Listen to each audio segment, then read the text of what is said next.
আমি সোনালি। আমার নতুন একটি ব্লগে আপনাদের স্বাগত জানাই। আশা করি আপনারা সবাই খুব ভালো আছেন। আর আপনারা তো জানেনই আমরা এখন বুসান ঘুরতে এসেছি।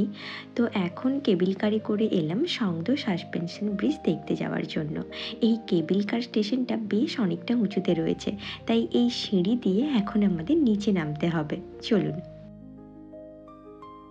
এই সাসপেনশন ব্রিজে আসার জন্য ওই সংদো বীচ থেকে সমুদ্রের ধার ধরে একটা ট্রেলও করা আছে, জানেন তো। আমরা চাইলে ওটা দিয়েও আসতে পারতাম, তবে তখন আমার আর এই কেবিল কারে চাপা হতো না, আর এখানে পৌঁছাতেও অনেকটা টাইম লেগে যেত। বেশ অনেক লোকজনও এসেছে দেখছি এখানে। আসলে কোরিয়ায় এখন চুষাক টাইম চলছে, তো তাই আপনি যে কোনো ট্যুরিস্ট স্পটে গেলেই এমন ভিড় দেখতে পাবেন আর কি। চলুন এবার লাইনে গিয়ে দাঁড়াই টিকিট কাটার জন্য।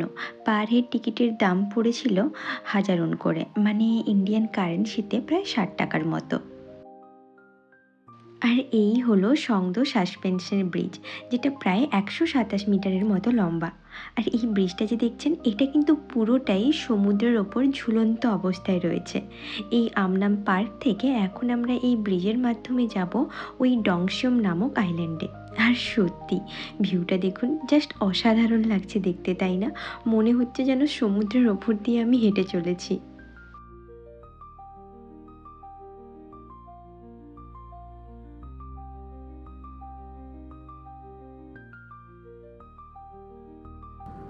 তবে জানেন তো, 1987 সালের এক ভয়ঙ্কর ঘূর্ণিঝড়ে এই ব্রিজটা ভেঙে পড়েছিল। পরে আবারও এটা রিকনস্ট্রাকশন করা হয় এবং 2020 সালে রিওপেন করা হয়েছে।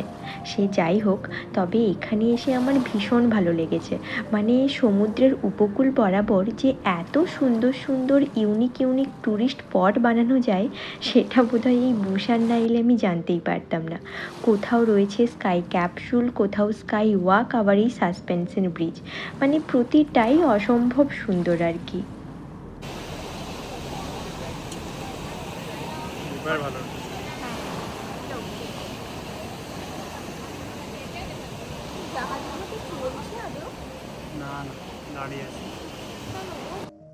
আর এই ভিডিওটা হলো পরের দিন সকালের। তো এখন আমরা এসেছি আহোপসান ফরেস্টে। আর আমাদের কাছে এই ট্রলি দেখে তো বুঝতেই পারছেন আজকেই আমাদের রিটার্ন ডেট। বিকেল 3:30-র সময় আমাদের ট্রেন রয়েছে। তো এই ফরেস্ট ঘুরেই চলে যাব একদম স্টেশনে। 5,000 ওন, মানে প্রায় 300 টাকা দিয়ে টিকিট কেটে আমরা এখন ফরেস্টের ভেতরে চলে এসেছি। এই জঙ্গলটা তবে জানেন তো শহর থেকে বেশ কিছুটা দূরে, যেখানে না আছে কোনো গাড়ি ঘোড়ার আওয়াজ, না আছে মানুষের কোলাহল। চারিদিকটা কেমন যেন শান্ত নিরিবিলি। মাঝে মাঝে তবে শোনা যাচ্ছে পাখিদের ডাক।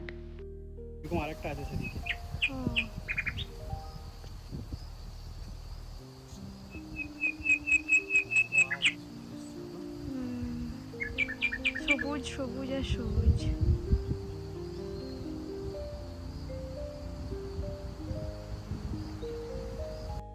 আর এই যে লাল রঙের কাণ্ড রয়েছে গাছগুলো দেখতে পাচ্ছেন, এটা হলো রেড পাইন গাছ।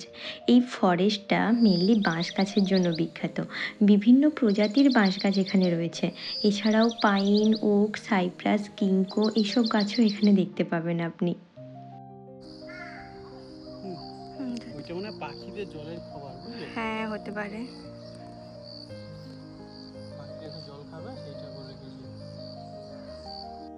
সত্যি কথা বলতে কি, এই জঙ্গলের রাস্তাতে হাঁটতে আমার একটু ভয়ই করছিল। কেমন যেন গা ছমছমে ব্যাপার একটা।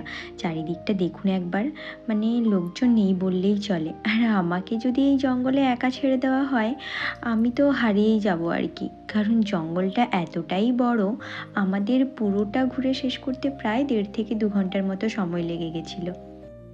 আর জানেন তো, এই আহোপসান ফরেস্ট আরও একটা কারণে ভীষণ ফেমাস। সেটা হলো এখানে অনেক কে ড্রামার শ্যুটিং করা হয়েছে।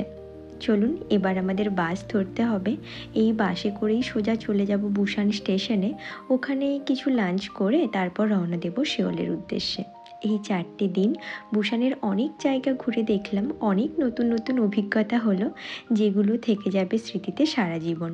চলুন তাহলে আজকের ব্লগটাও এখানেই শেষ করছি। দেখা হবে অন্য একদিন। আর আজকের এই ব্লগটা কেমন লাগলো সেটা অবশ্যই কমেন্টে জানাবেন। ভালো লাগলে একটা লাইক ও শেয়ার করে দেবেন। আর আমার চ্যানেলে যদি নতুন হন তাহলে প্লিজ চ্যানেলটা সাবস্ক্রাইব করে রাখবেন এরকম কোরিয়া রিলেটেড আরও ভিডিও পাওয়ার জন্য।